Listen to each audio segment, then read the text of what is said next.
Nah, mereka hampir juara satu.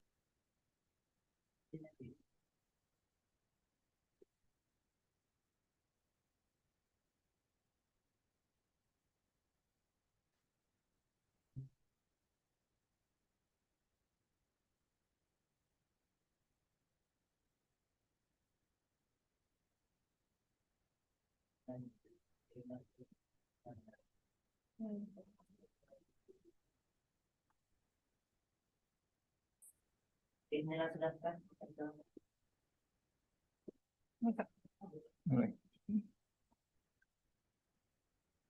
udah itu, Mas. Ya.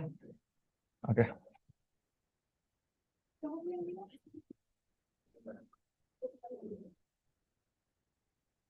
Ya, siap.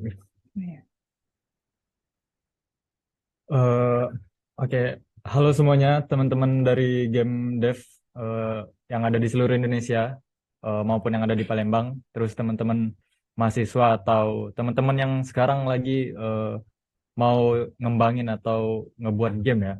Selamat datang di eh, Game Developer Palembang Talk Show, di mana di mana kegiatan talk show ini kami mengundang narasumber ya yang emang apa eh, sangat-sangat penting ya, sama mungkin bisa menambah pengalaman sama pengetahuan kita tentang game dev ya. Eh, Narasumber kita hari ini yaitu CEO dari Dreams Studio, di mana dia adalah salah satu founder yang ada di Batam ya, region Batam. Silakan Ju. Sebelum itu mungkin kita kenalan dulu kali ya Ya, sama dua hostnya. Kenalin dulu, nama saya Juria Olivia Agustus dan rekan saya. nama saya Muhammad Fadil Hersaputra. Oke, kita lanjut lagi. Beliau ini adalah CEO dari PT Dream Studio Indonesia yang berlokasi di Batam. Dream Studio sendiri berfokus dalam pengembangan game di platform mobile, baik itu Android ataupun iOS. Selain CEO dari Dream Studio, Kak Julia juga sebagai pelopor di game developer Batam. Ya benar ya Kak ya? Ya, benar. Uh, untuk game dari Dream Studio itu sendiri, mungkin ada apa aja ya Kak ya? Mungkin sekalian untuk perkenalan diri Kakak ke para penonton gitu. Oke, Silakan. ya, terima kasih Fadil dan teman-teman Juju. sekalian. Ya, ya, oke, Ya. sorry.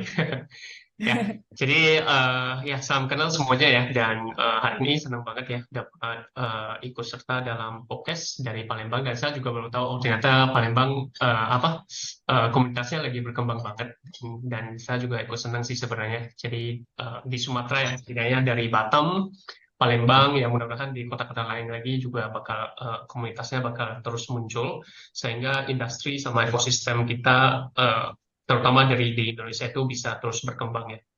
Kayak terbang tuh. Oke, dan mungkin tadi sudah dikenalin juga sama host bahwa Dream Studio itu kita perusahaan games, dan kita udah start di tahun 2016, dan kita mulai official itu maksudnya kita mulai berbadan hukum itu di tahun 2021 gitu. Dan kita sebenarnya mulai Dream Studio itu juga pas masih lagi kuliah sih. Dan game-game kita itu sebenarnya kita semua full fokus di game mobile ya. Jadi dari kita mulai dulu itu kita udah start di game mobile, dan sampai saat ini kita juga tetap masih fokus di pasar mobile. Eh, Game kita itu kita udah produksi cukup banyak, itu total ada 12 atau 13 games, tapi yang benar-benar kita masuk ke eh, rilis itu kita total ada 3 ya. Dan sekarang yang rilis terbaru itu Little Defense of Magic itu pas di tahun 2021, dan sekarang kita lagi fokus di project terbaru namanya Cat Legends, dan itu semuanya kita udah lagi global soft launch maksudnya. Jadi teman-teman bisa cek di sementara di Google Play Store sih gitu ya. Saya kembali ke Oke Kak Julia. Nah, sebelum kita masuk ke topik yang Global Game Jam ya Kak Julia. Kata ya. Kak Julia tadi kan eh, Dream Studio itu lagi ngembangin beberapa project juga, ada 12 kan sekitaran kurang lebih ya. Dan sekarang Dream Studio itu lagi apa launching Soft tentang launch. Ya. soft launch ya, tentang Hmm. Cat Legend kan, game Cat Hmm. Legend. Yang dimana ya kami tahu juga Cat Legend itu kemarin tuh ada ya di IGDX 2023 ya, yang di Bali. Iya, kita ada Nah, di Cat Legend. IGDX 2023. Nah, nah, mungkin sebelum kita masuk ke global game-gamenya, kami mau ngajak Kak Julio sama penonton tuh kayak lebih kenal lagi tuh sama industri gamenya. Eh, Menurut Kak Julio itu untuk awal-awal nih sama teman-teman kan, mungkin ikut-ikut game jam ini kan ada yang mau coba kan penasaran atau gimana kan, ada juga yang pengen bikin apa ketemu koneksi-koneksi baru dengan teman-teman baru yang mungkin mereka bisa eh, join sama bikin kayak tim sendiri sebelum jadi apa studio kan. Nah mungkin untuk eh, menurut Kak Julio nih apa aja yang perlu diperhatiin kalau kalau masih awal-awal itu untuk teman-teman kan, kan nggak semua orang tuh di bidang IT sama game industri ya, kerjaannya atau kuliahnya. Tapi mereka tuh pengen nyoba gitu, pengen terjun ke sana. Nah, menurut Kak Julio awal-awal tuh gimana ya selain niat ya Kak yang harus Oke. dipersiapin? Oke. Berarti kita ngobrol tentang persiapan apa yang harus disiapin ketika teman-teman ya ingin terjun masuk ke dalam game industri dan terutama dari jalur global game jam. Sebenarnya kalau teman-teman lihat ke official site dari Global Game Jam ya. Sebenarnya tujuan utama dari Global Game Jam itu kan bukan untuk kayak kompetisi atau untuk apa ya. Tetapi mereka lebih titik beratkan itu untuk bisa berkolaborasi dan harapannya dari Global Game Jam itu bisa terus muncul ide baru dan inovasi ya, maksudnya terutama untuk games gitu. Nah, maksudnya ada beberapa saran dasar sih ketika teman-teman ingin mulai masuk ke Global Game Jam ya. Salah satu hal yang harus diperhatikan itu adalah bukan skill apa yang teman-teman punya sih sebenarnya, lebih ke teman-teman punya passion nggak di dalam game dan teman-teman lihat di Global Game Jam ini sebagai apa gitu. Yang paling tepat itu adalah lihat Global Game Jam itu adalah sebagai langkah pertama untuk masuk ke eh, industri games itu yang paling penting. Jadi di sana itu sebenarnya teman-teman juga gak perlu minder, oh saya cuma bisa sedikit nih tentang programming, oh saya cuma bisa sedikit nih tentang mungkin story writing ya itu yang paling basic. Paling umum maksudnya. Atau mungkin saya cuma bisa sedikit 2D art untuk bisa saya gambar sedikit UI, atau mungkin saya cuma bisa kasih ide dan mungkin saya bisa cuma kasih sedikit eh, gambaran mekanik karena saya terlalu sering main games gitu dan saya punya ide inovatif ya yang mungkin saya bisa membantu atau kontribusi ke dalam tim saya. Nah, itu udah cukup sih sebenarnya teman-teman. Jadi karena ini bukan sebuah kompetisi, jadi teman-teman nggak harus, oh saya harus benar-benar sampai level profesional baru bisa saya ikut dalam Global Game Jam kan nggak seperti itu.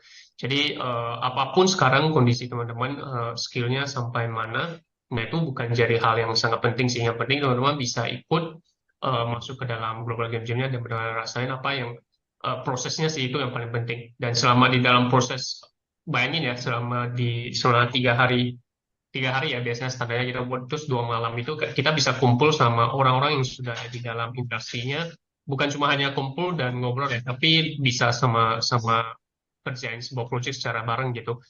Eh, Tidak kebayang seberapa banyak hal atau pengalaman atau ya pengalaman yang bisa didapatin dalam 3 hari tersebut. Itu yang sebenarnya paling penting sih. Dan biasanya karena game jam itu kebanding kita cari ide yang proven di market, dan karena kalau kita cari ide yang proven di market yang bisa menghasilkan itu lebih sulit kalau kita cari ide yang lebih inovatif atau mungkin game yang lebih unik ya. Dan Iya. eh, dan di game jam kita tidak diwajibi untuk harus, oh ini game yang harus kalian buat itu harus benar-benar ke validasi di market. Sebenarnya kan itu proses yang paling panjang, paling susah yang buat semua game. Nah, tapi kalau di global game jam itu yang penting gamenya unik, mau seberapa simple pun, yang penting gamenya unik itu udah cukup. Dan buat game sebenarnya hal yang paling senang itu adalah sebenarnya ide unik yang ada di pikiran teman-teman itu bisa dituangkan dan jadi produk, itu sebenarnya hal yang paling menyenangkan di dalam game.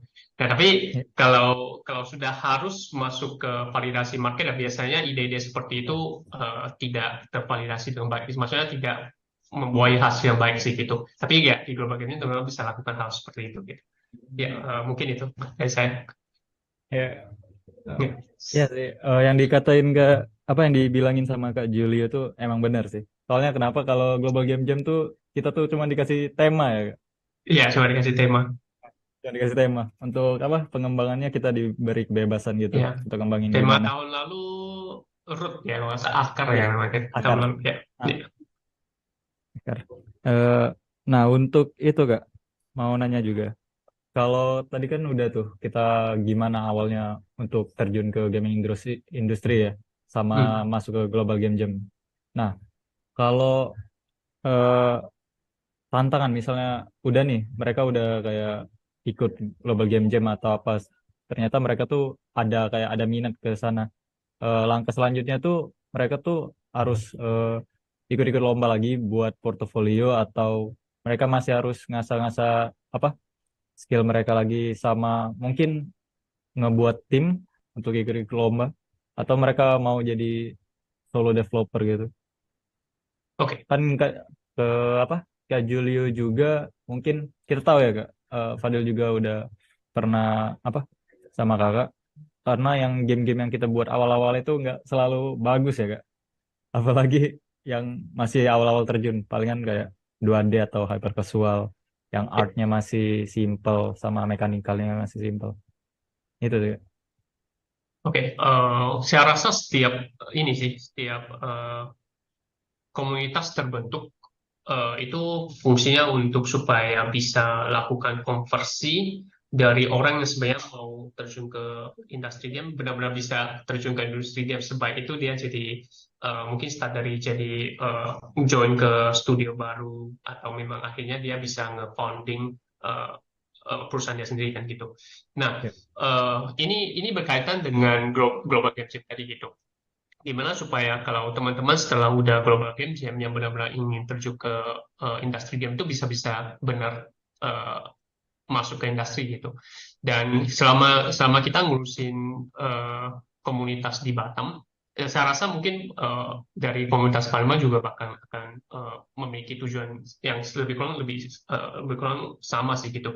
Jadi tujuan kita itu supaya setiap tahun kita bisa ada konversi dari orang yang mau terjun ke industri itu benar-benar terjun ke industri dan akhirnya mereka bisa nge-founding startup mereka sendiri kan. Nah, yang kita ketemu itu adalah salah satu jalur yang paling oke, itu sebenarnya Global Game Jam. Game Jam lah istilahnya ya. Dan Global Game Jam itu punya pengaruh yang cukup besar.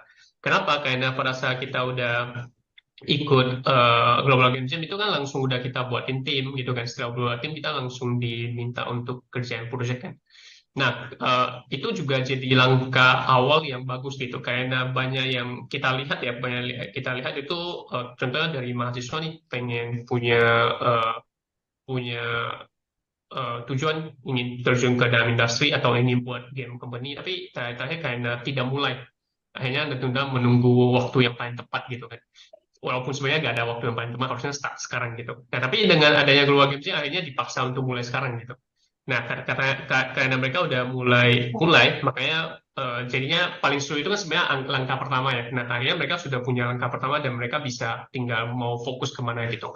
Nah, caranya supaya setelah ini pemikiran bagus sih, maksudnya setelah global game selanjutnya apa gitu ya kan, selanjutnya apa supaya mereka tetap bisa terjaga gitu. Nah, kalau di kita itu biasanya caranya itu adalah kita kumpulin tetap ya, buatin satu grup buat mereka tuh tetap bisa diskusi dan kita coba memotivasi mereka tuh supaya project tersebut tuh bisa dilanjutin gitu kalau scale-nya nggak terlalu besar ya. Nah, caranya kayak gini sih, kalau langkah paling pertama itu adalah tujuan paling pertama ya adalah teman-teman tuh untuk lilis game tersebut itu yang paling pertama.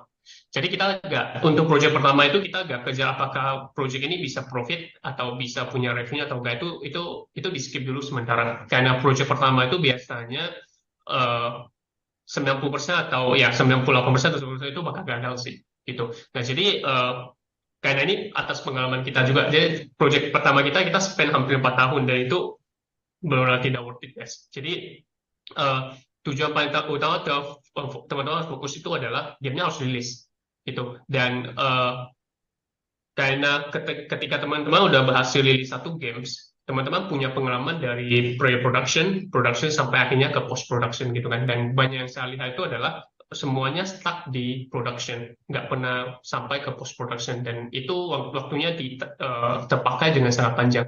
Akhirnya karena waktunya terpakai dengan panjang dan hasilnya tidak sesuai dengan yang diekspektasikan karena itu project pertama, akhirnya tidak dilanjutin gitu. Maksudnya akhirnya tidak lanjut di industri ini lagi karena terasa sangat sulit gitu. Nah, sarannya itu adalah teman-teman buatin satu game yang skopnya cukup kecil untuk bisa dirilis, dan teman-teman rilis. Nah, ketika teman-teman udah pernah rilis satu game, nah teman-teman itu akan punya hal-hal atau pengalaman yang sebenarnya tidak pernah teman-teman bayangin gitu. Antara pernah rilis game sama nggak pernah rilis game gitu.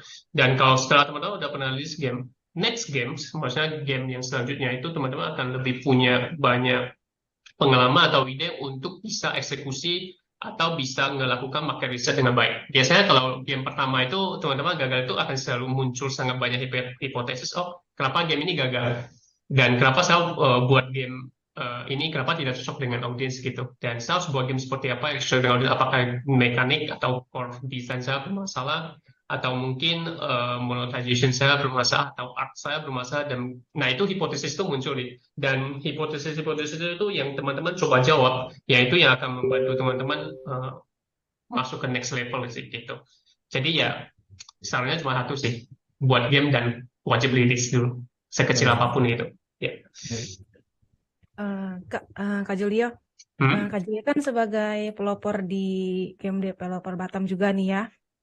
Apa sih yang memotivasi Kak Julio gitu bisa mau membuat kayak di game developer Batam itu? Terus apa sih kayak lebih tepatnya tuh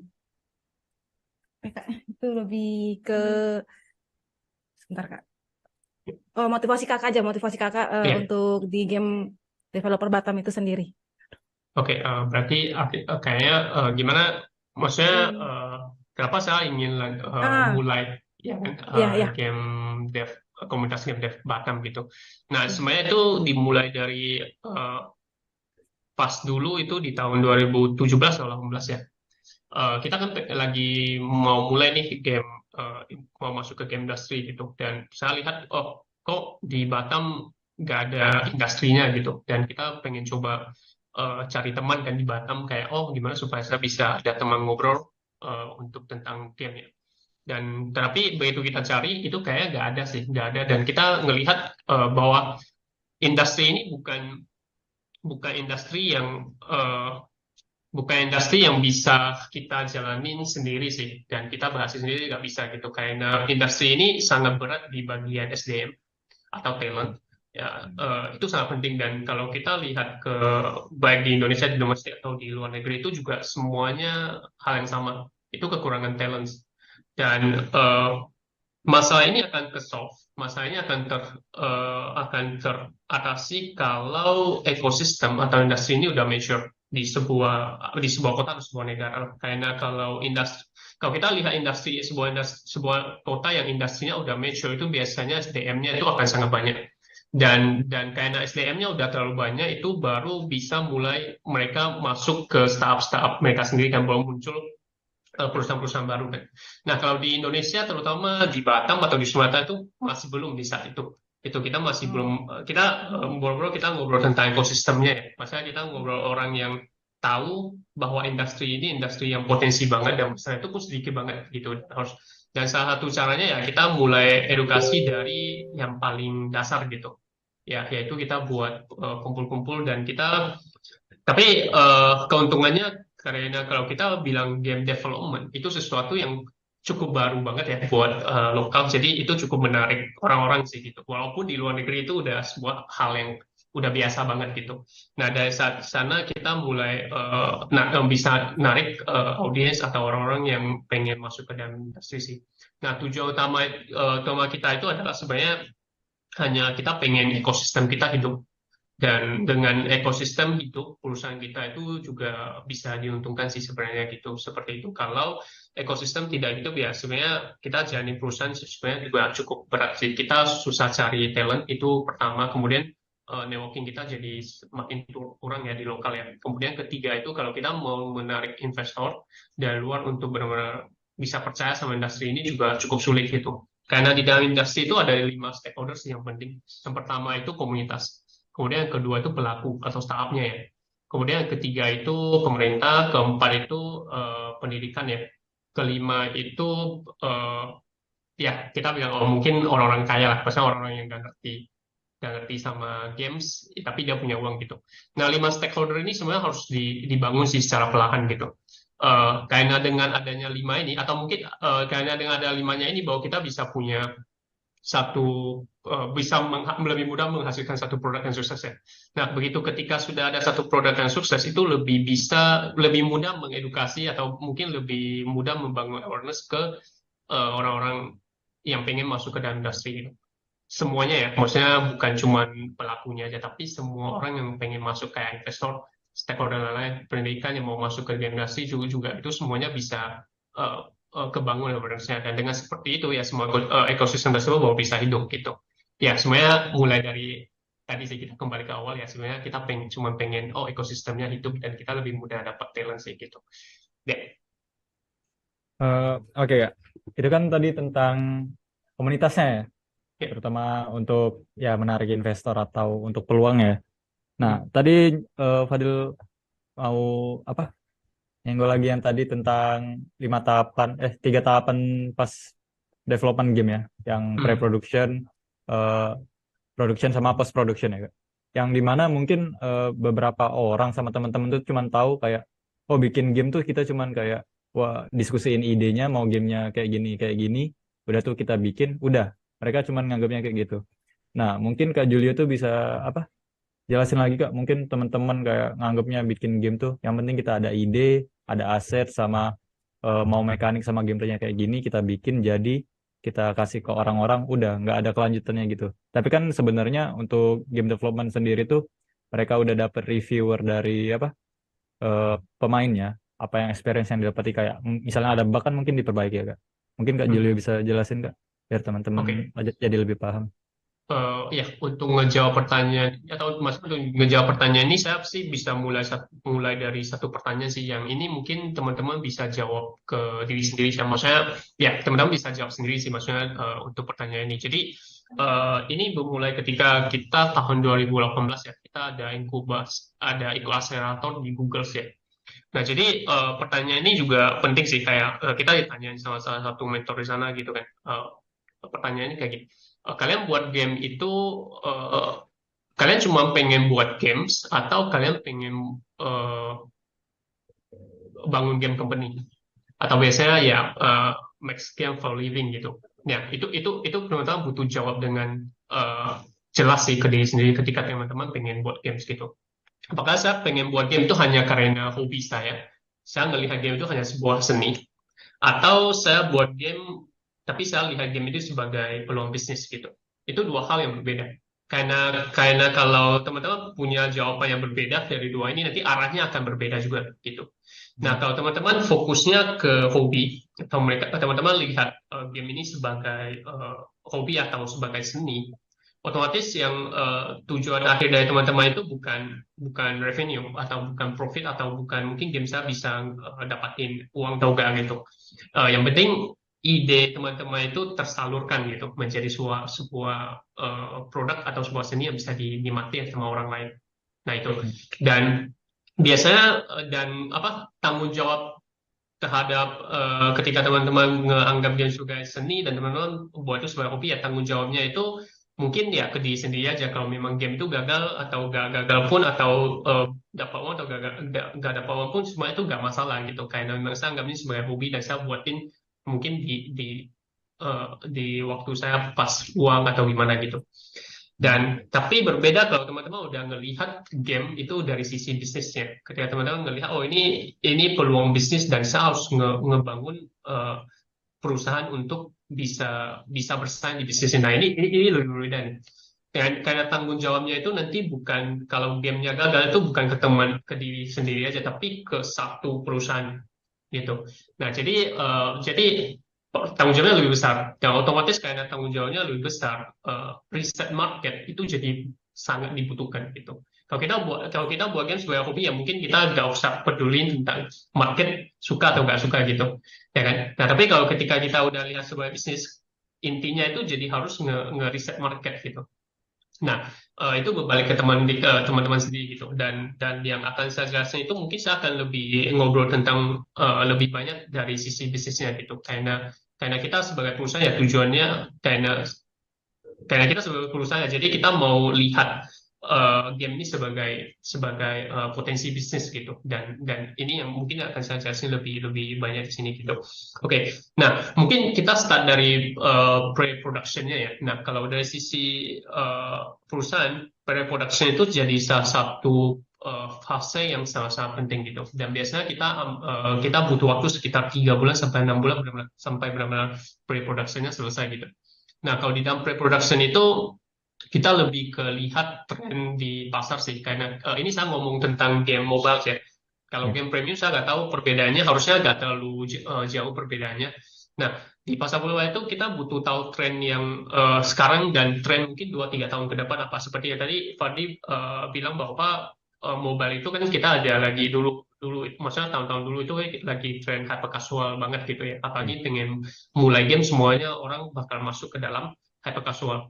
Nah, tapi di sini saya kasih contoh bahwa sebenarnya di tahun 2024 dan ke depan tren hyper casual itu udah benar-benar menurun banget dan bahkan diprediksi bahkan akan benar-benar hilang gitu. Kenapa? Karena nah ini banyak faktor sih, dan salah satu faktor itu adalah casual player yaitu semakin mature mereka dan mereka semakin butuh konten baru gitu. Nah, ini salah satu contoh faktornya gitu. Karena dari 1 dekade sebelumnya itu kan dari orang yang sebenarnya nggak pernah main game, dikarenakan ada gadgets, ada mobile, akhirnya mereka main games kan.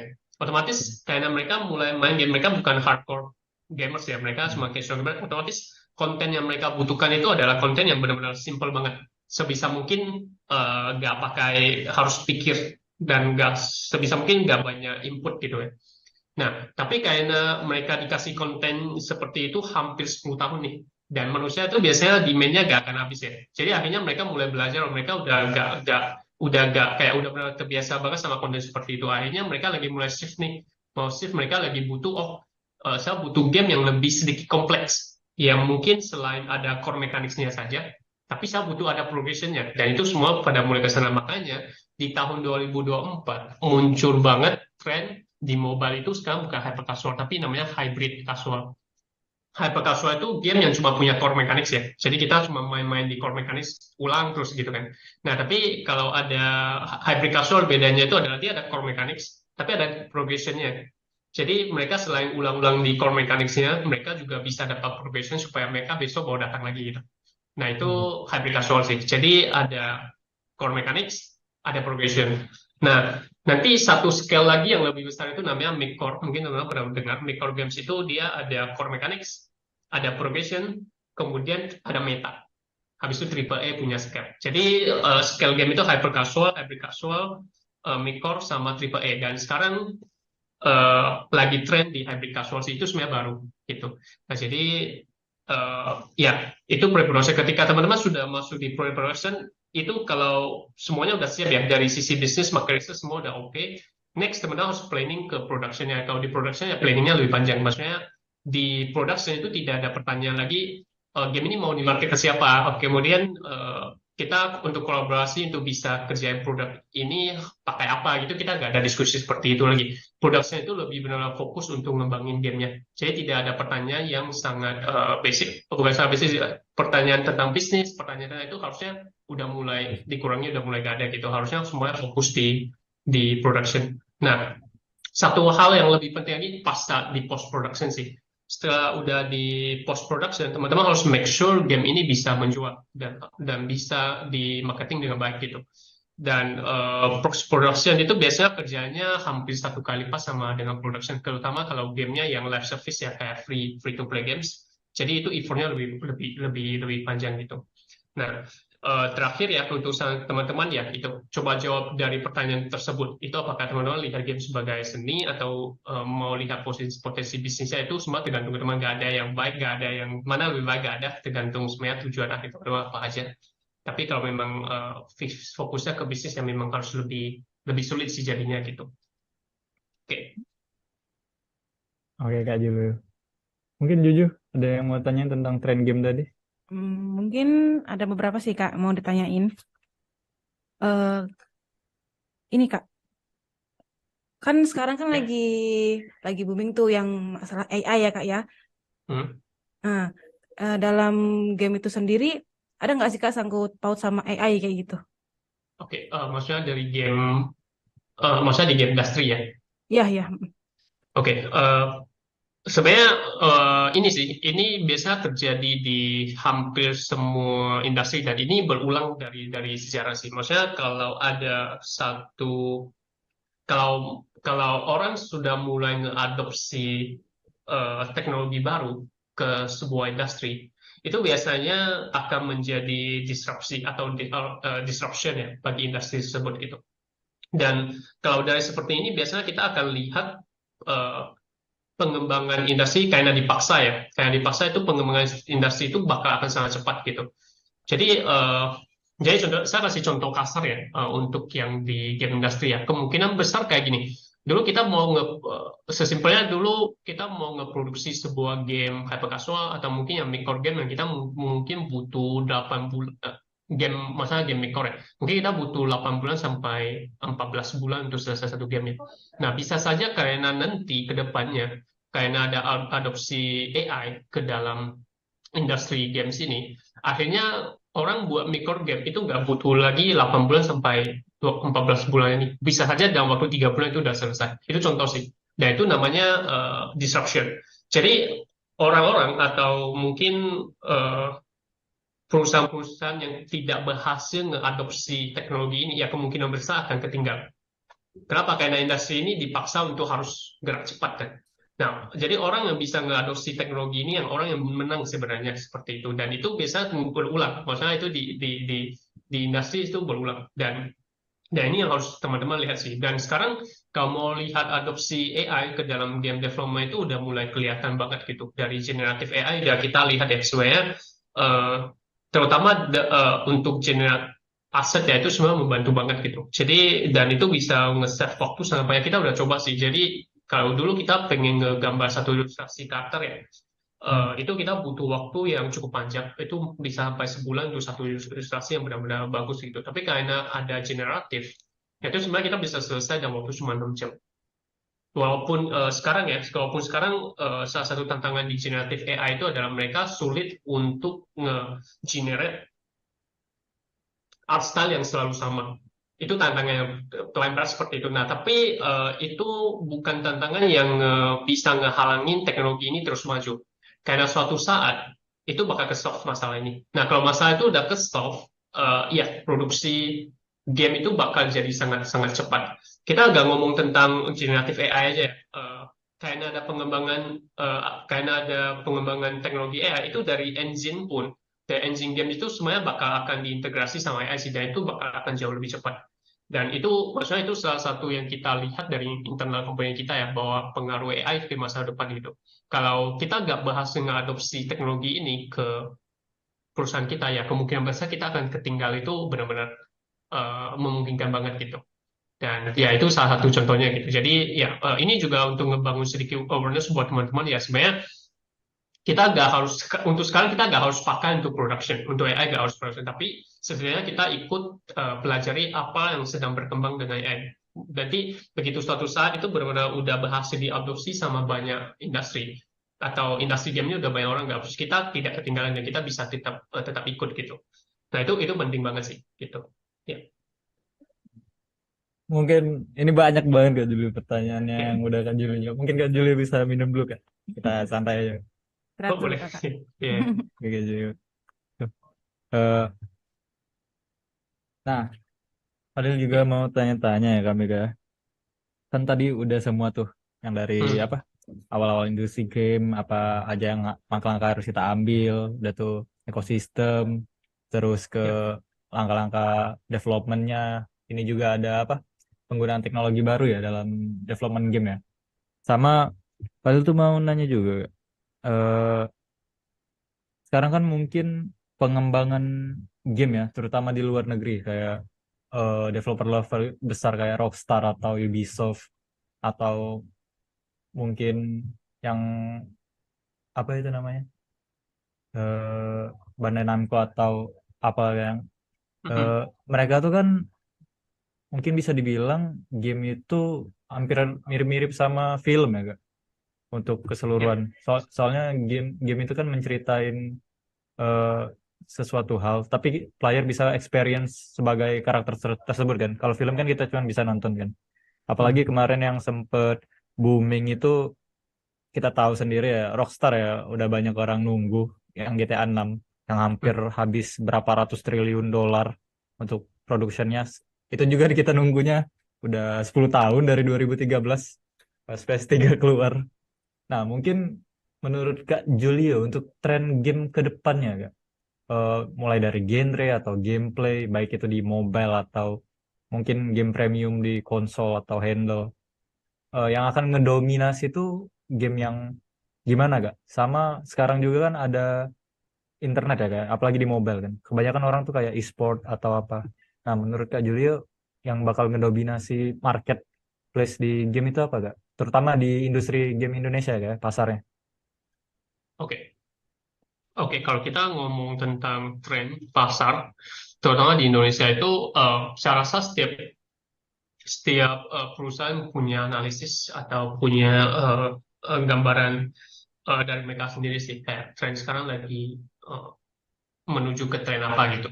Nah, tapi di sini ada beberapa hal mendasar yang harus teman-teman tahu ketika teman-teman ingin masuk ke game industry, terutama teman-teman ingin mulai apalagi ingin mulai masuk pelajari tren gitu kan. Nah, yang harus masuk saya pengetahuan mendasarnya itu adalah yang pertama itu adalah teman-teman harus bisa membedain ini yang paling dasar dan ini kesalahan yang kita lakukan setelah eh, kita sadar kesalahan ini ketika kita udah di industri ini hampir 3 atau 4 tahun baru kita nggak sadar bahwa kita masih belum belum ngerti fundamental ini sih gitu. Nah, jadi harapan di sini saya bisa share ke teman-teman supaya teman tidak melakukan hal yang sama dengan kita gitu. Nah, hal yang mendasarnya itu adalah yang pertama, teman-teman harus ngerti, harus bisa membedain eh, bisnis model apa yang ada di dalam industri games. Bisnis model ya. Dan kalau kita ngomong bisnis model itu biasanya, dan kita lihat banyak startup, bukan cuma di game ya, banyak startup tech pun ya sebenarnya mereka gagal itu bukan karena mereka nggak punya produk atau mereka nggak punya produk yang bagus gitu. Tapi gagal, mostly gagal karena mereka tidak paham atau tidak merancang bisnis model mereka dengan baik. Nah, bisnis model itu jadi penting banget. Nah, di dalam game, pertanyaannya itu adalah di dalam game itu ada berapa banyak bisnis model sih sebenarnya yang harus kita pelajari gitu kan. Nah, di dalam game sangat gampang. Kita cuma ada dua bisnis model. Oke, bisnis model pertama itu yang premium games.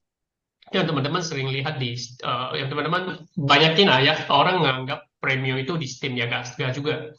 Itu di Steam juga ada free to play punya bisnis model gitu. Atau mungkin Hmm. banyak teman-teman anggap bahwa premium game itu ya di PC gitu. Gak juga, di mobile juga ada premium games gitu. Nah, jadi di sini saya pengen teman-teman ngerti bahwa perbedaannya itu bukan di PC atau di mobile. Tapi perbedaannya lebih ke bisnis modelnya supaya teman-teman bisa, maksudnya ketika teman-teman ingin terjun ke industri, teman-teman harus ngerti lebih jelas mau masuk ke bisnis model apa. Apakah ke Hmm. premium bisnis model atau ke free to play. Itu kelihatan basic banget ya. Nah, tapi kalau nanti digali lebih dalam, itu hal yang kompleks dan itu totally akan ngebedain direction teman-teman, perusahaan teman-teman nanti. Gitu. Jadi ya, hal pertama itu adalah bedain bisnis model premium atau free to play. Teman-teman mau ke arah mana? Itu harus di riset lebih lebih jelas dulu. Oke, bukan mobile PC dulu ya, tapi ke bisnis model free to play atau premium dulu. Itu yang penting. Kenapa? Karena di PC ada free to play-nya, ada premiumnya. Di mobile juga ada free to play dan premiumnya juga. Gitu. Jadi bedain dari sisi bisnis modelnya. Oke, itu kemudian yang kedua itu ketika teman-teman udah tahu mau ke arah mana ya. Oke, saya mau ke premium premium nih. Nah, teman-teman mau nentuin premium di PC atau di mobile. Platformnya. Nah, gitu. Jadi turunnya dari seperti itu, premium di PC atau di mobile gitu. Kenapa premium di PC? Kenapa mau premium di mobile? Teman-teman harus ada alasannya gitu. Itu baru baru bisa. Nah, ketika teman-teman udah tahu dua basic ini, nah baru kita akan lihat ke tren ya kan? ketika teman-teman ingin masuk ke, contoh ya, kita bisa ketika teman-teman ingin masuk ke premium PC, oke? Langkah selanjutnya adalah teman-teman lihat tren premium PC itu sekarang arahnya kemana, benar kan? Jadi seperti itu flow ya, gitu. Nah, oke, sekarang bahwa kita masuk ke dalam tren. Kalau tren, balik lagi bahwa setiap perusahaan itu mereka punya gambaran ya, atau punya analisis mereka masing-masing gitu. Nah, kalau di premium PC ya saya lihat sih sebenarnya saya nggak bisa jauh terlalu banyak untuk yang premium PC karena kita sangat sedikit ngeriset market untuk PC. Tapi kalau lihat secara overall ya, secara garis besar ya, salah satu e-sport di PC kayaknya tetap bakal akan lanjut gitu. Dan kalau kita baca-baca dari beberapa report, baca report dari Newzoo ya, contohnya mereka kan banyak platform ya sebenarnya yang mereka siapin data yang bisa kita baca ya, kayak data tren untuk 2024, data tren genre untuk game PC, genre untuk game konsol itu arahnya kemana gitu. Nah, itu yang kalau kita lihat di report yang bulan 8 tahun 2023 kemarin, yang kita lihat itu adalah tren PC itu banyak yang sekarang ya lagi coba terapin free to play atau live service games di di PC. Itu banyak yang lagi coba masuk ke sana. Nah, cuman ada nih di bulan 10 atau 11 kemarin kan PlayStation PlayStation ya lagi ada berita cukup besar ya bahwa mereka dari beberapa tahun lalu kan mereka lagi mau ngeubah bisnis modelnya mereka dari premium masuk ke dalam live service di PC ya. Dan tapi mereka melaporkan bahwa mereka gagal total kan di sana, dan mereka menghabiskan cukup banyak resource atau uang untuk hanya mengubah bisnis. Nah, ini juga sangat penting buat teman-teman pelajari juga bahwa perusahaan sebesar itu ketika mereka mau mencoba mengganti bisnis model itu bahkan mereka bisa gagal dan bisa menghabiskan sangat banyak uang di sana. Itu jadi bisnis model itu bukan sesimpel yang kita lihat free to play premium, nggak seperti itu. Jadi begitu teman-teman udah masuk itu benar-benar kompleks banget, dan kenapa perusahaan segede itu hanya mau mengubah bisnis model nggak semudah ngelipatin telapak tangan gitu kan, dan mereka bisa akhirnya mereka balik lagi ke game premium yang mereka fokusin seperti itu gitu. Nah, itu penting banget sih, dan itu untuk PC ya saya lihat ya gitu, trennya sekarang lagi pada pengen coba live service ya, karena adopsinya agak gitu mudah, jadi semuanya masih di posisi lihat nih gitu. Kalau untuk genre,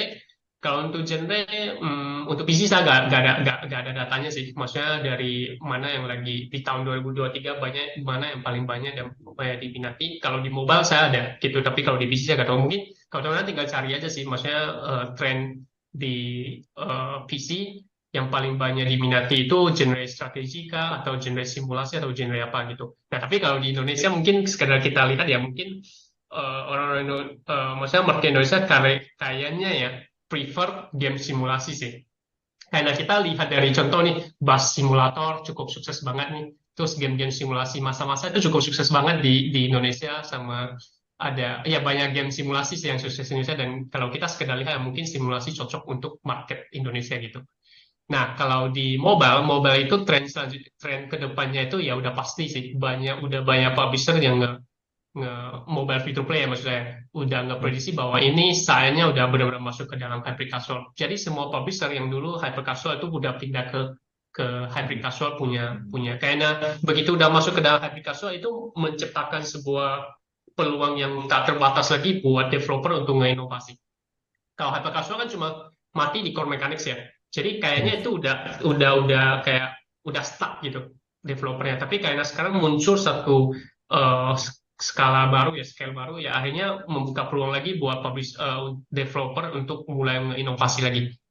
Nah, itu penting sih, dan kita masuk ke dalam hybrid casual gitu. Nah, kalau kita ngomong Indonesia sekarang, tren genre untuk mobile ya di Indonesia itu paling banyak dimainin yaitu satu sport sih sebenarnya. Kalau di mobile, kalau kita lihat data yang dipublish sama Newzoo ya, itu sport. Kemudian kedua simulasi, dan RPG masih cukup rendah sih gitu. Nah, ya itu sekedar sih ya.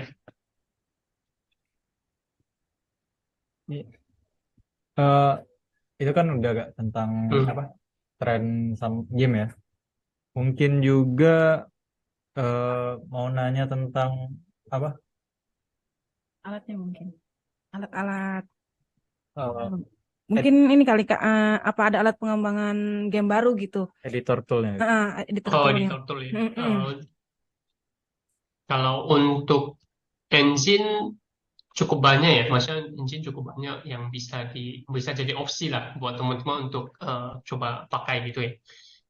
Tapi yang ada dua yang paling besar yang maksudnya paling umum lah, itu Unity Engine sama Unreal Engine ya.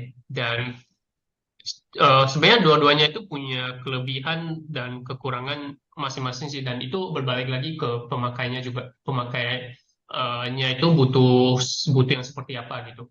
Nah, tapi in terms of business, maksudnya in terms of harga sama mungkin share revenue yang pernah di share sama mereka ya, sampai sekarang kayaknya cukup fair sih antara teman-teman mau pakai Unreal Engine atau Unity Engine gitu. Karena terakhir-terakhir mereka juga nge-charge share revenue ketika teman-teman udah thresholdnya udah capai 1 juta USD pendapatan, mereka boleh ambil 5%, dan itu kesepakatan terakhir kan. Dan saya rasa itu cukup oke sih buat developer pemula, karena mereka nggak perlu bayar selagi pendapatan mereka nggak up to 1 juta USD gitu. Kemudian selain Unity Engine sama Unreal Engine itu kan ada Godot Engine ya. Godot itu juga bagus, itu open source. Dan sebenarnya kita kalau kalau ada isu pemindahan engine ya kayaknya kita bakalan ke Godot Engine sih. Tapi ya itu karena kita lihat potensi Godot Engine juga bagus karena dia open source kan. Dan cukup powerful juga untuk 2D sama 3D gitu. Dan untuk saat ini kita masih tetap pakai Unity Engine sih gitu. Selain Unity Engine yang kita lihat cukup banyak pakai itu Cocos sekarang, namanya Cocos 2D ya namanya. Dan itu cukup banyak yang pakai juga, dan kita lihat juga untuk nge-save satu produk sampai ke post production itu juga bagus banget pakai Cocos 2D. Kan kalau teman-teman maksudnya teman-teman kalau main game ya biasanya ada splash screen ya, dan itu di sana teman-teman bisa lihat oh ini gamenya pakai apa gitu. Dan kita lihat cukup banyak splash, kalau saya tes game ya cukup banyak splash screen yang Cocos itu cukup banyak sih gitu. Habis itu ada Game Maker 5 ke atas ya sekarang. Game Maker berapa saya lupa sih, cuma terakhir kita pakai itu Game Maker 5, itu juga bagus sih. Dan katanya sekarang ada isu Game Maker 5 mau digratisin gitu juga ada sih, dan itu juga udah bagus sih. Maksudnya mereka mau ganti bisnis model seperti yang subscription based atau mungkin share revenue yang kayak Unity sama Unreal itu juga menurut saya tuh bagus gitu. Itu beberapa engine yang sempat saya tahu sih. Ada beberapa lagi yang mungkin nggak gitu populer. Ya, gitu teman-teman bisa coba cari lagi untuk tool engine-nya gitu. Ya. Oke, itu ya teman-teman untuk editor tool ya mungkin bisa Iya. kita gunain ya. Apalagi untuk developer baru Kak Julo ya, yang mungkin kalian belum bisa, masih pemula, yang mungkin cari yang simple tapi bisa langsung dituangin ya Kak, ke implementasi Iya, developmentnya. itu penting sih. Iya. Sama mungkin beberapa lagi Kak. Tadi kan udah tuh kita bahas untuk komunitas Global Game Jam bisa ngarahin kita ke game industri ya. Sama pas udah di game industri nih, waktu perilisan game kita nih. Nah, kita tuh kan mungkin ada komunitas ya untuk game kita tersendiri ya. Nah, cara nge-reach out-nya tuh gimana? Apalagi untuk di Indonesia kan localization-nya tuh banyak harus disesuaikan kan. Mungkin kayak budaya atau bahasa yang dimana orang-orang di Indonesia tuh kayak misalnya kita gunain bahasa Inggris aja di game kita. Mungkin beberapa dari mereka tuh ada yang paham, ada yang enggak kan. Ada yang pencet-pencet aja. Tapi mereka tuh tahu tuh guna tombolnya buat apa. Tapi ada juga yang pakai bahasa Indonesia kan. Mungkin itu kan. Oke. Lokalisasi ya, berarti kita ngobrol tentang lokalisasi konten ya di dalam game sama community gitu kan. Oke. Iya. Nah, jadi ini juga dimulai dari teman-teman sih. Maksudnya mulainya dari mana? Ketika teman-teman pengen buat games, pengen ngerancang games ya, teman-teman juga udah harus jelas kira-kira audience atau target country mana yang teman-teman targetkan itu. Dan tapi sebenarnya lebih disaranin untuk teman-teman kejar global dulu, baru nanti dioptimasi ke local market. Itu lebih oke. Kebanding teman-teman fokus di local market, Dan ketika teman-teman ingin nge-expand ke global market ya itu lebih sulit itu karena mungkin karena teman-teman udah fokus di local market kan lokal kontennya udah terlalu kental ya. Jadi pengen ke global itu jadi lebih sulit gitu. Dan kenapa butuh fokus di global? Karena di global di Indonesia market besar juga. Cuman kalau teman-teman bisa fokus keluar itu juga di global itu juga teman-teman bisa aim atau address ke market yang lebih besar juga, lebih luas juga gitu. Nah, jadi bagusnya kita mulai dari global market, habis itu masuk ke dalam belum masuk ke local market gitu. Nah, di dalam global market juga teman-teman nggak bisa cuma target, oh saya mau target global gitu, nggak bisa kayak gitu juga. Global yang mana gitu kan? Global kan juga banyak gitu. Dan di global itu kan juga banyak bahasa gitu. Nah, di dalam global itu, di global market itu juga ada dikategorikan, ada tier 1 country, ya tier 1 country itu biasanya kayak Amerika, Korea, Jepang. Mereka bisa dikategori jadi tier 1 country sama China gitu ya. Itu karena mereka punya user, punya purchase rate yang sangat tinggi. Itu mereka mengkategorikan seperti itu, tidak mengkategorikan dengan seberapa jumlah penduduk, seberapa jumlah pengguna HP atau seberapa banyak dari mereka yang main game nggak dikategori seperti itu, tapi dikategorikan purchase rate mereka seberapa tinggi gitu. Nah, jadi kalau untuk tier 1 country itu US tinggi, China, Korea sama Jepang. Oke. Nah, habis itu ada tier yang kedua ya, kayak Kanada, yang mungkin purchase rate-nya nggak setinggi sama yang 4 negara tadi.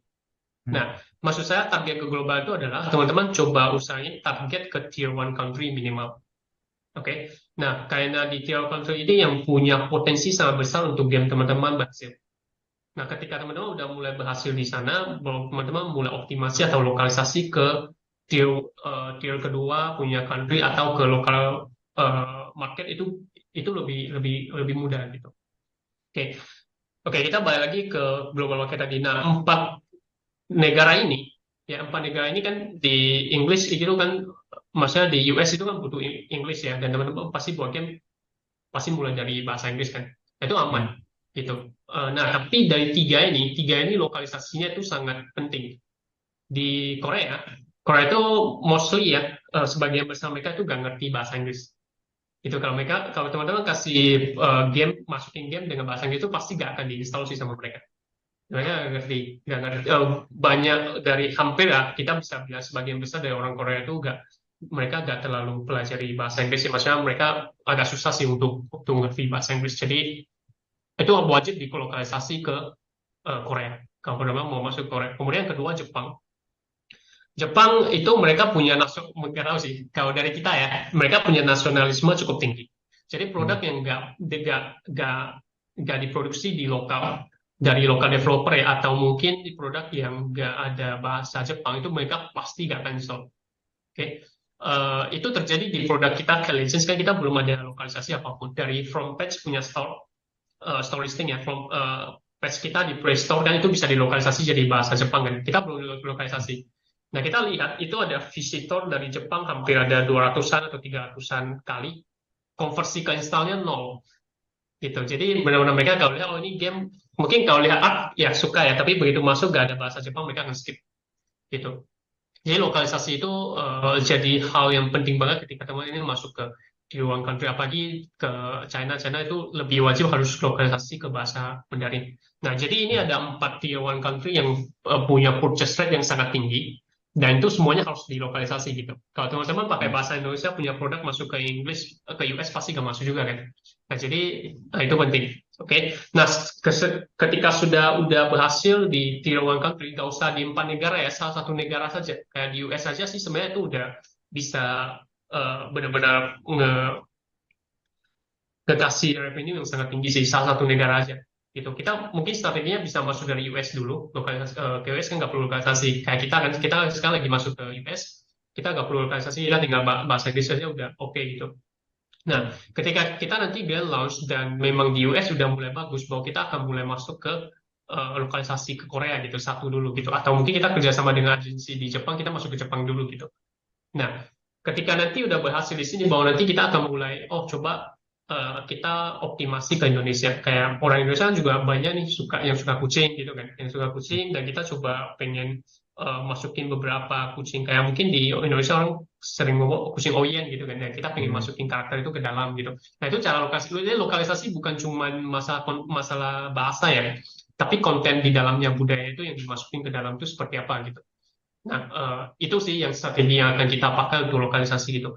Kalau di community, kita juga ada lagi buat Discord ya untuk ngebangun community ya. Eh, itu juga teman-teman harus jelas sih, maksudnya sekarang saya lagi mau masuk ke negara apa gitu, dan negara itu yang benar-benar difokusin gitu. Karena kita sekarang fokusnya di US, jadi Discord kita mostly ya yang kita chat ya semua masih bahasa Inggris nih. Dan kita akan mulai lihat nih user yang mana yang nggak kita optimasi ya, dan dia datang secara organik itu dari negara mana, dan kita mulai akan kasih channel khusus untuk bahasa itu gitu. Ya, tapi ya singkatnya ya butuh dioptimasi satu persatu sehingga bisa global. Habis itu tanpa kita lihat data apapun, kita lokalisasi sesuai dengan apa yang kita pengen. Kayak sebenarnya kita nggak ada user Portugal gitu kan, kita lokalisasi Portugis gitu kan, kayaknya agak sayang gitu. Jadi ya teman-teman juga butuh tahu jelas sih, maksudnya user yang sekarang teman-teman target sama yang ada itu apa gitu. Ya. Oke Kak Julio. Nah teman-teman, jadi bikin game tuh nggak hanya di situ ya Kak. Langkah-langkahnya nggak cuman Iya, jadi kompleks. situ stop situ. Iya kompleks. Ya tapi untuk awal-awal teman-teman bisa ya buat-buat dulu sama Ya. ngerasain gimana rasanya. Nah mungkin untuk kata-kata terakhir Kak Julio ya. Menurut Kak Julio tahun 2024 sama seterusnya, game industri Indonesia akan berkembang pesat nggak atau bakal ada tantangan-tantangan baru lagi? Soalnya kan mungkin agak susah di investor atau publisher ya di industri Hmm. sendiri ya. Gimana? Oke, kalau saya lihat, kalau saya cukup optimis sih sama industri game di Indonesia bakal berkembang jauh lebih cepat lagi, jauh lebih pesat lagi di masa-masa mendatang gitu. Karena dari tahun 2006, 2007 ya kita udah mulai eh, masuk ke industri Indonesia, dan kita lihat di tahun 2022, 2023 itu game-game yang dikembangin, yang diproduksi ya sama sama developer Indonesia, dari kualitinya sama dari jumlahnya ya, kuantitinya itu udah berkembang banget gitu. Dan itu sekarang kalau mau cari game di Indonesia juga sangat-sangat banyak kan, dan di South Asia itu juga bisa, kalau kita ngomong Steam itu juga jadi di Asia nomor satu yang produksi game terbanyak ya, maksudnya di tahun ini atau tahun lalu juga seperti itu. Dan ya saya cukup cukup optimis sih untuk pengembangan industri game di Indonesia. Kemudian kalau untuk tantangannya ya kayaknya ini tantangannya bakal bukan cuma di Indonesia sih, yang kan industri Indonesia aja yang ketemu sih. Kayaknya tantangan seperti kayak inovasi konten yang semakin hari kan semakin sulit ya, karena semakin banyak yang ikut masuk ke dalam industri. Dan karena saya lihatnya bukan cuma tantangan buat Indonesia aja, dan itu untuk industri secara global juga ya. Saya rasa itu juga tidak masalah sih, karena orang Indonesia juga gak kalah kreatif kan sama yang di luar kan, dan hasil-hasil game dari Indonesia juga udah semakin hari semakin bagus gitu. Ya, ya saya cukup optimis aja sih gitu. Dan excited untuk lihat tahun 2024 lah apa yang terjadi di industri Indonesia, dan pastinya ya ke arah yang lebih positif sih gitu. Oke Kak Julio. Yang penting harus optimis ya Kak. Kata Ya, Kak Julio tadi itu harus itu dikerjain. penting. Ya. Mungkin ini Kak Julio, ada pertanyaan dari Berapa ya dari kolom komentar kolom Kak Julio komentar di di YouTube. YouTube ya? Kita bacain.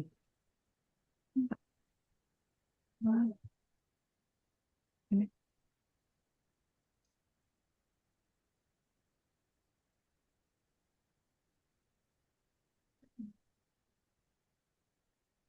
Yang dari ayam goreng. Hmm? Ya, dari Em, oh, ini ya. Nah, Yang oke Kak, ini ada dari itu ya Kak. Salah satu komentar di YouTube live-nya dari ayam goreng nggak? Kak, Oke, namanya ayam goreng. goreng. Aku, Oke. aku baru eh, nyoba-nyoba bikin game Kak. Kalau nanti aku buat game yang masih prototype, apakah bisa ya Kak untuk dilanjuti ke depannya? Maksudnya dirilis Kak ke apa? Kayak Play Store atau apa? Ya, saya rasa itu juga, saya rasa itu udah jalur yang tepat sih. Maksudnya buat game itu memang target paling awalnya itu harus jadiin prototipe dulu gitu. Nah, jadi di kita itu juga kita biasanya prototipe dulu sih. Habis itu di prototipe itu kita coba mainin kan di internal tim kan. Apakah prototipenya itu benar-benar proven dari buat kita sendiri gitu. Kita coba mainin sih. Setelah kita udah mainin dan memang prototipenya itu proven buat kita ya, bahwa kita akan mulai tes ke grup yang lebih kecil di luar. Jadi dites lagi ke orang lain untuk prototipenya apa yang butuh diubah, apa yang butuh jadi lebih bagus.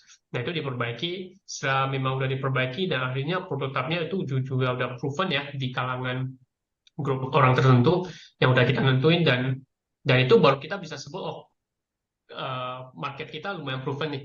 Karena kenapa? Karena prototip itu jadi salah satu bagian dari market research di pre-production tadi saya bilang 3 bulan sampai 6 bulan itu sebenarnya udah termasuk kita buat prototyping. Jadi kita nggak cuma pakai riset, cari data, analisis, ngolah informasi, nggak cuma seperti itu. Tapi dari sisi teknis, itu juga mereka kerjain prototipenya. Dari arah Hmm. riset dijadikan prototype dan outputnya yaitu prototype tadi, dan itu benar-benar dimainin. Nah kalau di PC mungkin langsung dimainin sama yang premium ya, premium PC mungkin prototype tersebut itu teman-teman bisa bawa ke pameran atau mungkin dibawain ke teman-teman atau ke conference mana untuk bisa dicobain sama orang lain gitu kan. Bisa dapat insight, banyak feedback gitu. Nah kalau di mobile teman-teman juga bisa udah coba langsung iklanin dengan sangat budget yang sangat minim ya, sangat sedikit itu untuk dites apakah orang suka nggak gitu juga udah bisa gitu. Jadi banyak cara sih. Dan seperti yang tadi ayam goreng gitu, yang ayam Ya, goreng buat itu udah benar sih, tinggal dilanjutin aja, jangan sampai digoreng namanya. Pertanyaannya Yang udah ad- benar. Ya. ada lagi nih Kak, dari Bu Stella. Apa ke depannya industri game Indonesia bakal bisa dijadikan penghasilan utama untuk rank 2 sampai 3 tahun mendatang? Oke. Dijadikan penghasilan utama dalam hal bisa banyak dalam banyak hal sih. Satu, kalau kita ngomong bahwa sebenarnya udah banyak gak developer lokal yang sudah menjadikan game development itu sebagai masukan utamanya, itu udah sangat banyak sih, banyak banget, dan itu udah terbukti kan, dan juga sudah sangat banyak perusahaan yang berhasil hire karyawan yang sampai ratusan orang, itu juga udah banyak banget, dan itu membuktikan bahwa industri itu proven dan bisa benar-benar bisa jadi penghasilan utama gitu. Nah, hmm. kemudian dalam hal kalau teman-teman pengen bangun company yang akhirnya bisa bisa apa mempunyai atau bisa mempunyai sangat banyak karyawan kan, itu juga sudah terbukti juga di Indonesia kan, juga banyak company yang berhasil lakukan hal seperti itu. Tapi Hmm. kalau teman-teman pengen cari, maksudnya pengen join ke perusahaan dulu sebagai karyawan dan menjadikan itu jadi job utama, juga di Indonesia sering buka banyak lowongan juga sih untuk game development ya. Dan ya, jadi pertanyaan bisa atau tidak ya? Pertanyaan itu pasti bisa gitu. Oke, nggak ada yang nggak mungkin ya Kak Julia. Ya, ya, dan memang sudah terbukti sih, bisa kan bisa jadi um, job utama atau penghasilan utama. Ya Kak. Sama ini ada lagi pertanyaan dari 6 bulan belajar Kak. Aduh, namanya aneh-aneh semua ini. Ini katanya, eh, Kak, aku ada tugas akhir bikin game pakai Godot. Nah, dia mau nanya untuk terjun ke, loh kok gini? Untuk dia mau nanya ini aja Kak. Kak, apakah untuk terjun ke dunia game dev, apakah harus bisa semua bidang atau roles? Atau bisa satu roles aja udah bisa untuk pengembangannya Kak? Dia nanya. Oke. Satu role aja udah bisa sih sebenarnya kalau teman-teman pengen masuk ke industri ya. Kalau memang teman-teman pengen masuk ke jalur profesional, kayak masuk masuk ke profesional ya. Jadi teman-teman khusus kuasai satu aja sih sebenarnya udah cukup. Kayak tentang misalnya 2D art ya, 2D art sebenarnya 2D art itu lebih spesifik lagi, bisa kan jadi UI UX gambar ilustrasi atau gambar 2D atau animasi 2D itu kan sebenarnya 2D artis juga kan. Nah, teman-teman sebenarnya dari beberapa bidang ini atau konsep artis dari beberapa bidang ini ya teman-teman kuasai satu aja sih sebenarnya udah bisa masuk ke jalur profesional sih. Maksudnya mau lamar ke company manapun itu sebenarnya udah bisa gitu. Nah, bagaimana kalau saya menguasai semua atau generalis gitu? Ada nggak yang seperti itu di industri? Ada gitu. Jadi memang ada orang yang dia generalis, semuanya dia bisa dan dia bisa solo buat games, bahkan sampai jualan dari beberapa bidang dari sisi marketingnya dia ada orang seperti itu juga gitu. Nah, tapi kalau saran saya sih sebenarnya teman-teman kuasai satu aja sih sebenarnya, karena kalau yang generalis mungkin dari 10.000 atau 1.000 orang cuma satu gitu yang berhasil semua gitu. Ya, jadi tergantung teman-teman pengen jalur mana ya. Tapi kayaknya lebih bagus teamwork sih menurut saya sih. Jadi kalian buat satu tim punya di bidang masing-masing, karena masing-masing fokus di bidangnya itu akan lebih maksimal sih gitu. Oke. Jadi pertanyaan apakah harus kuasai semua orang atau cuma satu aja? Dua-duanya bisa, tapi disaranin untuk bisa untuk kuasai satu role aja itu akan lebih oke sih, karena itu akan lebih spesifik kan gitu. Mungkin itu aja sih Kak, pertanyaan dari komentar ya, karena waktunya mungkin udah lewat. Sebelum tutup dari talk show ini Kak, mungkin Kak Julio ada mau promosi gitu tentang gamenya atau apa tentang Oke. Dream Studio, mungkin belum banyak orang tahu juga kan. Oke. Mungkin sebelum promosi ada satu pesan sih kayak, jadi teman-teman yang udah dengar di penjelasan tadi itu mungkin kelihatan game industri sama mau masuk ke game industri itu kayak terlalu kompleks gitu. Sebenarnya enggak sih. Jadi yang saya pengen kasih tahu ke teman-teman itu adalah teman-teman jangan lihat seberapa kompleks itu masa kedua. Maksudnya, ternyata saya harus pakai riset dengan sedikit detail, kemudian chance untuk suksesnya juga cukup rendah gitu. Saya udah masuk lokalisasi, itu masa kedua guys. Jadi saya pengen teman-teman coba benar-benar masuk di langkah pertama dulu. Maksudnya buat aja dulu gamenya, dibuatin. Benar-benar pengen buat game seperti apa itu coba dibuat dulu. Habis itu coba dililis dan dimainin sama teman-teman gitu aja sih. Itu kerjaan paling utama gitu. Nah, nanti ketika teman-teman udah berhasil langkah pertama ini, baru nanti dipikirin masa kedua tadi gitu. Dan itu proses. Itu nggak harus kayak, teman-teman pengen masuk ke industri 1 minggu harus bisa semua itu. Nggak seperti itu. Kita aja butuh waktu 7 tahun sampai sekarang gitu. Kita benar-benar, dan itu memang diperbaiki bertahap. Bukan kayak, teman-teman harus bisa itu semua dalam waktu 1 bulan baru bisa sukses di game industri. Nggak seperti itu. Semuanya butuh bertahap. Dan sekarang paling penting itu adalah teman-teman coba buat game, apa yang mau dibuat itu dibuat dulu, sisanya bisnis apapun jangan dipikirin dulu, dibuatin di list, ya udah itu aja. Nanti sisanya itu diproses. Jadi nggak pikirin yang kompleks-kompleks dulu, oke? Kalau nggak nanti teman-teman nggak mulai-mulai nanti. Oke, nah itu pesan saya. Kemudian untuk promosi ya, untuk Game Collection, kalau teman-teman mau pengen coba, itu udah bisa ya. Dan kita sebenarnya lagi butuh beberapa, maksudnya saran sama feedback dari teman-teman juga sih. Kalau teman-teman pengen, kalau ada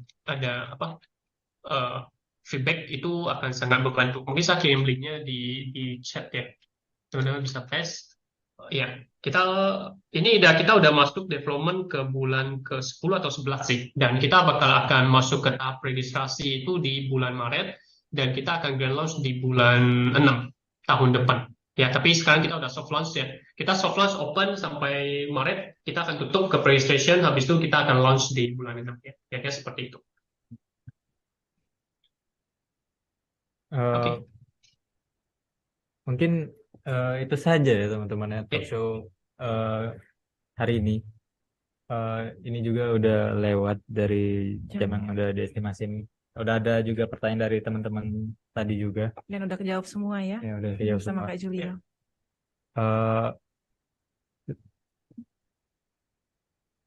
Untuk pelaksanaan Global Game Jam sama ya Kak? Yang di Batam sama yang di Palembang ya? Kalau di Batam itu di tanggal 26 sampai 28. Kalian sama ya? Oh, sama ya berarti? Sama ya, nice. Okay. Karena itu kan ketemu Jumat 1 minggu kan.